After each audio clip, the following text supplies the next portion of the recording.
Hello everyone and welcome to the lecture on while loops. In this lecture we'll talk about infinite loops.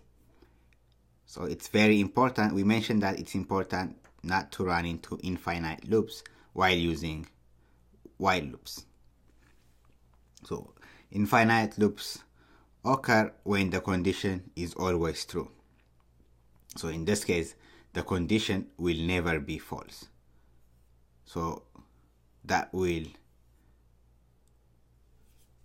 lead to an infinite loop. So while using while statements or the while loop, it's very important to check your code and statement and see if there is any possibility of running into an infinite loop. Usually at the end of the statement, check conditions to increase your initial value by 1 or decrease it by 1 depending on your initial value. It's very important to avoid this infinite loops while using the while statement or while loops. And if you run into an infinite loop, just close your program and then open it again.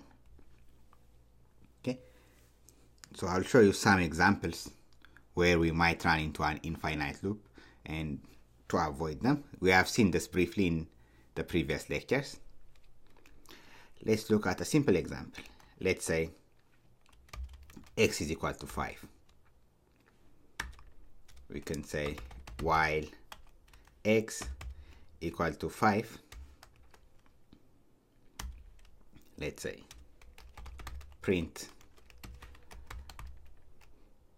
my lucky number is, let's format it, that format x. So here in our initial condition x is equal to 5, and in our while statement we are checking if x is similar to 5.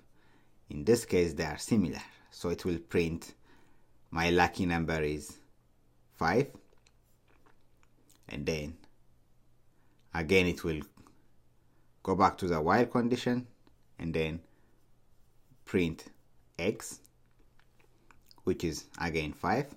So my lucky number is 5 will be printed indefinitely, because in this case our condition will never be false.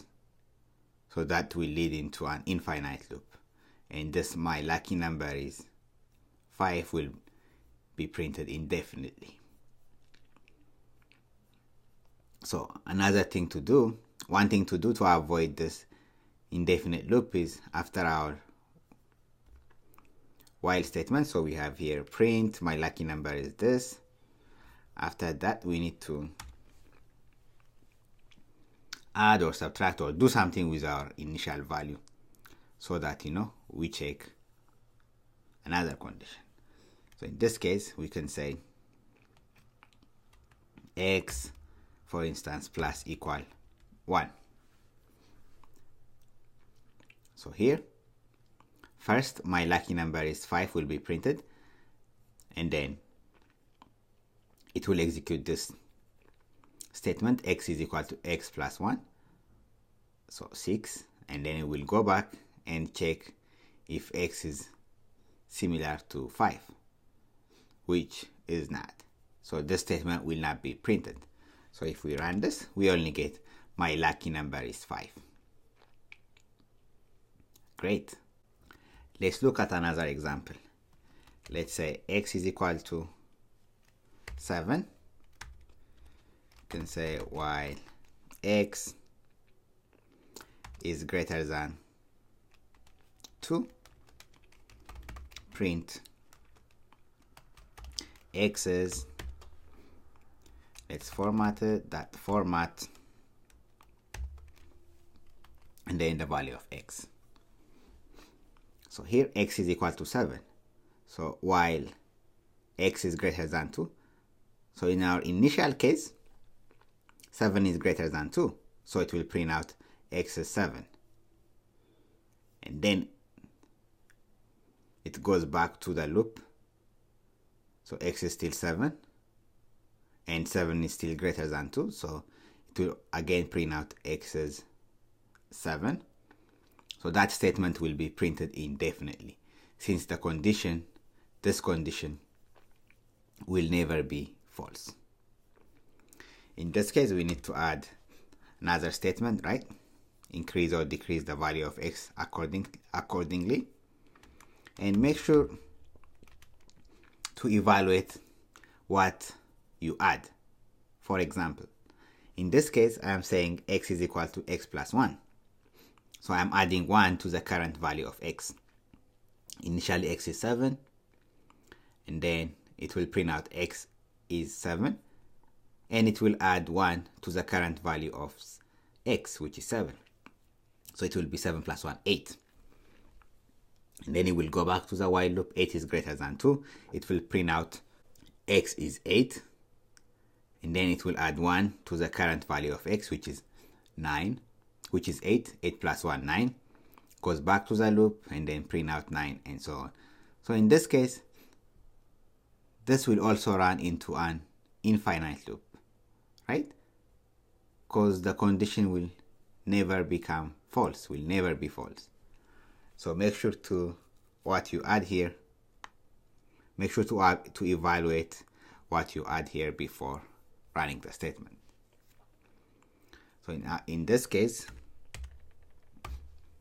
subtracting 1 will make sense. So we start with a value of 7, and then x is 7 will be printed, and then we subtract 1 from the current value of x, which is 7 minus 1, 6. 6 is greater than 2, and then we subtract 1 from 6. 5 is greater than 2, and then 4, and then 3. When we reach to 2, 2 is no longer greater than 2. And at that point, the statements, the while loop will no longer be true. Okay, so if we run this, we get x is 7 all the way up to x is 3, and then this while condition is no longer true. So we exit out of the loop. And that works the same with if and else conditions. Okay, in this example, we can add else print x is no longer less than, or x is no longer greater than 2. Run it. So finally we have x is no longer greater than 2. So it's important to check and evaluate those conditions. Great. Thank you everyone, and I'll see you at the next lecture.